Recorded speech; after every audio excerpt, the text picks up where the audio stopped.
Welcome back, investors. Happy New Year's. In this video, let's have a little fun and I will look into my crystal ball for you and let's try and make 10 predictions about the market going into the year 2022. If you guys like these kinds of videos, give me a thumbs up so the algorithm knows it's good. 12 months from now, we will look back on these predictions and we'll see which ones came true and which ones didn't. And my first prediction is that the markets, or the S&P 500 index, will finish roughly flat for the year.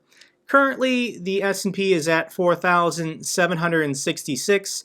I definitely think at some point this year we will get over 5,000, but long term, by the end of 2022, I think the market will either be up about 5% or down about 5%. The reason why is pretty obvious. We've had some tremendous growth in the market the last couple years. In 2021, the S&P 500 was up over 28%. And you just gotta remember that the long-term average is about 10% a year, going back, 120 years worth of data. So it's obvious that this is the Federal Reserve's plan. They don't want a steep market crash or to trigger a new recession, but they have to stop quantitative easing, they have to raise interest rates, and their goal, for them probably, best case scenario, the stock market just stays flat for the year. That is what their plan is. And there's nothing wrong with that. If I got 28% this year, and I got 0% on my index funds for 2022, well then I'm still up 15% for 2021 and 2022. So as a long-term index fund holder, I don't fear slightly negative years. I don't fear 0% years, and you shouldn't either. Which brings me to my second prediction, and at some point in 2022, the market is going to see a greater than 10% sell-off. So let's ignore the flash crash in March of 2020 because of COVID, and let's go back to the last time there was a greater than 10% correction in the broader market. And this occurred in late 2018, basically in response to the Fed raising interest rates. I think they were doing lockstep interest rates going up. The market had a shock. There was a 17% sell-off. So does that mean get out of the market, sell everything for a loss, stop investing in the market? No, the market bounced back, and 3 months later, it was basically back at all-time highs. So guys, at some point this year, in 2022, I'm confident there will be a greater than 10% sell-off in the market. That is a buying opportunity. Definitely check the stochastics, look at the technicals, see when the selling will stop. We don't know how deep this sell-off is going to go, but that's definitely a buying opportunity. I will make that video when the market goes down 15, 17%, because I'm confident that within 3 or 6 months, it's just going to be back at all-time highs again. My third prediction is that the small cap index fund will continue to underperform the S&P 500 index fund. So the S&P is the 500 largest companies publicly traded. So Vanguard's fund, VXF, is basically everything else. Everything not in the S&P that you can buy, this fund buys. Additionally, total stock market index funds like VTSAX or VTI, they also include all of these small caps. And I made a dedicated video explaining why, but I don't think the small cap index is going to outperform the S&P or perform as well as the S&P because there's so many of these IPOs and SPACs coming onto the market. I think on average the last 2 years we've had 3 or 4 new IPOs and SPACs going public, and the small cap index fund can't discern which are good companies and which are bad companies. That's the point of an index fund. It just buys everything to basically hedge its bets. Same thing with the total stock market index. It is weighted, once again for the larger companies, but it still has to add. In the last 2 years, there have been 1,500 new IPOs and SPACs. And most of these are not good companies, guys. Most of these are probably going to go bankrupt. All of them are strapped for cash, looking to dilute their shareholders to raise capital. The goal, of course, is to be successful. The goal is to expand. But if they can't even be profitable the last 2 years with all this easy money, how are these companies going to perform when the Fed starts contracting the money supply? When we actually do enter potentially a recession in the next couple years, which is a natural event in capital markets that should occur every so often. So for that reason, I don't recommend small cap index funds. I recommend the S&P 500 index over a total stock market index fund because there's just so many of these small cap companies coming onto the market that aren't profitable and I just don't think are going to be able to survive over the next couple years. For prediction number 4, I have good news and bad news. The bad news, guys, is I don't think COVID is ever going away. COVID is the new normal. But the good news is that we're going to learn to live with it. Similar to seasonal flu, which obviously is not as deadly, but we live with seasonal flu. And I think with COVID, we're getting all of these solutions from antivirals to various treatments in addition to vaccinations. And this is what I see happening in 2022. The expression "you are fully vaccinated" needs to go away. This honestly was never a thing. Doctors, the CDC, the government should never have been using the expression "you are fully vaccinated," because in 2022, this is my prediction, they're going to start saying you need to get your seasonal COVID shot. Similar to the seasonal flu shot, there are hundreds of strains of the common cold and the flu. And COVID is its own class of virus now. And it's going to keep mutating as it's highly infectious. It's going to continue spreading through the population. And I think that every fall or maybe every spring or whatever, they're going to tell you, go get your new COVID shot for the most recent strains and do your best, similar to the flu, to protect other people. But is this going to, once again, lead to lockdowns or shutting down the economy or adversely affecting the market? I think people are over this. This isn't going to affect the market going forward. Prediction number 5 is I don't think there will be a housing market crash in the year 2022. Potentially, if you were looking to buy your first home or buy a rental property, I'm sorry, I don't think prices are going to come down. And the reason why is because unemployment is low and wages are high. Anybody who can work should be able to pay their mortgage on time. So I don't see the potential for a cascade of mortgage defaults similar to what we had in 2009 and 2010. Additionally, if you just think about what has happened the last 2 years, almost everybody has refinanced their mortgage to a 30-year fixed rate, getting a very good rate on their mortgage, 2.5%, 3%. And think about it. Why would you want to sell your home if you didn't have to and then get a new 30-year mortgage at a higher interest rate? The Fed is going to be raising rates in 2022. So if you sell your home and have to buy another one, you're going to have to pay a higher interest rate, 3.5%, 4%. Generally, people don't want to do that if they don't have to. So this will keep inventory low. People won't want to sell. And when inventory is low, prices stay high. Prediction number 6 is an easy and an obvious one to me, but I think that Treasury yields definitely will go higher than 2%, more than likely higher than 2.5%, maybe 3%.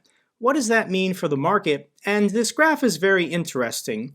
This pink line shows the yields you can get on a 10-year Treasury bond. Wealthy people love buying U.S. Treasuries because there's basically no risk.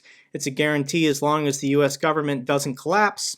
And this dark blue line is the dividend yield you can get from holding the S&P 500. And you'll notice that the pink line cratered in early 2020 in response to the pandemic. And the reason why is the yield goes down when demand for U.S. Treasuries goes up. People buy U.S. Treasuries when they think the stock market is gonna collapse. Additionally, the Fed was doing quantitative easing, deliberately buying U.S. Treasuries to keep this yield low. So when the U.S. Treasury yield rate goes down, The dividend rate for the stock market goes up if the stock market is also going down. Generally, when Treasury yield rates go up, the market goes up. When Treasury yield rates go down, the market goes down. So when share prices of companies go down, the dividend yield becomes more attractive. It basically entices people into the market. And the reason why the S&P 500 dividend yield has been going down is not because companies are paying less in dividends, they're actually increasing their dividends. The reason why this yield rate is going down is because people are buying stocks and then their dividend by proportion looks smaller. It's a smaller percentage. However, if the Treasury yield rate goes up, it all of a sudden might look more enticing to large investors to put their money in government bonds and not in the stock market. I just like looking at these two lines and seeing how they correlate, how they diverge. And in general, I think this will put selling pressure on the market once you can get a higher rate of return from U.S. Treasuries than you can the dividend yields of holding the S&P.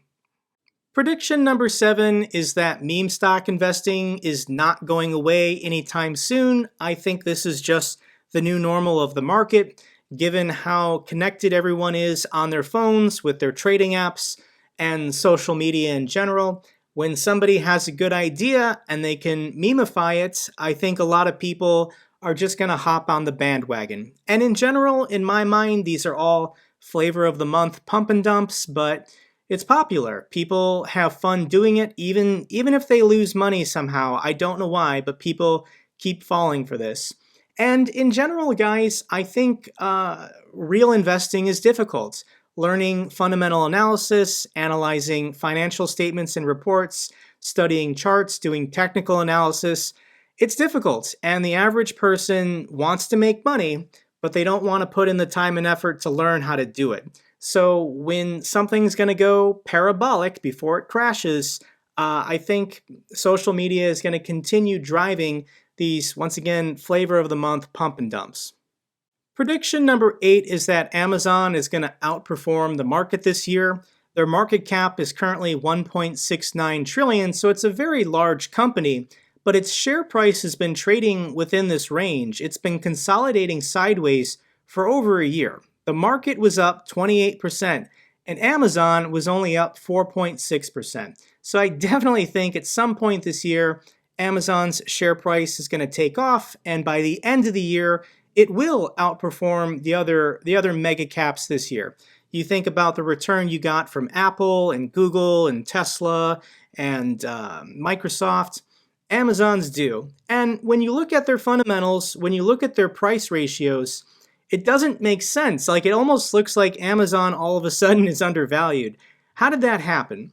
Amazon's price to sales ratio, which is traditionally what they've been valued at because their margins are so slim, they reinvest everything back into the company.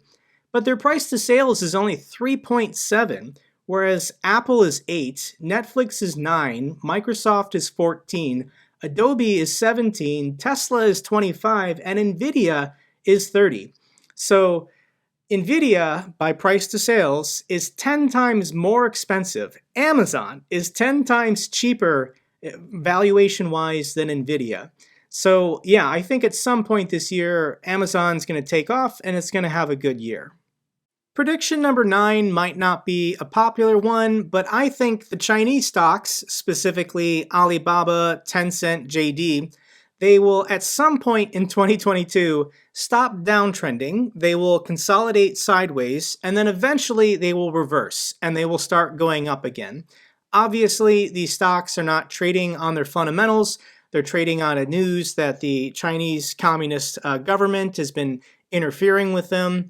I don't see these stocks being delisted. I don't see their growth being halted. I think many of these companies have a very promising future as they continue to expand across Asia. And right now, these stocks, in my opinion, are just being traded on their technicals. Very large funds that were buying Alibaba happily in 2019 and 2020, they lost a lot of money in 2021 and they're mad. And they're going to continue ignoring this fund until basically the 200-day moving average catches up to the share price of the company. So it looks like Alibaba has gotten support at around 100, 110, and the 200-day moving average is currently at 185. This is my prediction, guys. As soon as the 200-day moving average comes down to the current share price, and the share price can just get above it, this stock is going to take off. It's going to skyrocket. Where will it go? I don't know. But it's going to take probably another 6 months or so for this 200-day moving average to get down to 110 or 100. So I'm watching it, and I'm waiting for the technical events that will signal to the larger funds they should start buying Alibaba again. And then finally, for prediction number 10, I think as a whole, on average, the combined valuation for the EV stocks will come down by the end of 2022. It just doesn't make sense to me, the valuations that some of these companies are getting. When you look at Rivian Automotive, they recently went public. Their market cap currently, it's down 20%, but it's valued at $93 billion, meaning that a car company that hasn't sold a car yet is more valuable than GM or Ford, which sells many, many cars. It's just looking to be a very crowded market, guys, with NIO, Li Automotive, Xpeng, Nikola, Lucid, Rivian. It's not possible for all of them to be the next Tesla, for all of them to succeed, because the traditional automotive makers, which have, the talent, the engineers, the infrastructure, Toyota, Honda, Ford, GM, BMW, Porsche, they're all transitioning to electric vehicles. They're all basically catching up with the times, realizing that people don't want to pump gas anymore. They want electric vehicles. So how can all of these new companies succeed when all of the old companies are transitioning? And oh yeah, by the way, isn't Tesla the future? How can Tesla's share price, go to 4,000 if everyone is succeeding, if everyone is becoming more valuable? There's only so much global demand and global car sales in a year, guys. And this is not assuming, there's a pullback or a recession soon. And then, of course, don't we have the Apple car coming too? Isn't this going to be disruptive and innovative and game-changing? I mean, can all of these succeed when Apple starts making cars? And then, of course, there's the one potential electric vehicle car company that nobody is talking about, and that would be Google. Google has their own self-driving electric vehicle company called Waymo, and Google is not very flashy. They're not like Tesla. They're not going to make promises they know they can't keep. So Google's been keeping very quiet about their self-driving electric vehicle fleet. But what happens when these things actually start going for sale? What's going to happen to all of these electric vehicle companies? And I just see the hype and the buzz in 2022 wearing off a little bit, and the valuations of a lot of these stocks is going to come back down. So those are my 10 predictions for the market going forward in 2022. In 12 months, we will check back in and see how I did. If you guys haven't already subscribed to my channel, please subscribe. If you like this kind of content, give me a thumbs up. Really helps out with the algorithm. Any comments or questions, let me know down below. I love hearing from you guys. Till the next video, take care.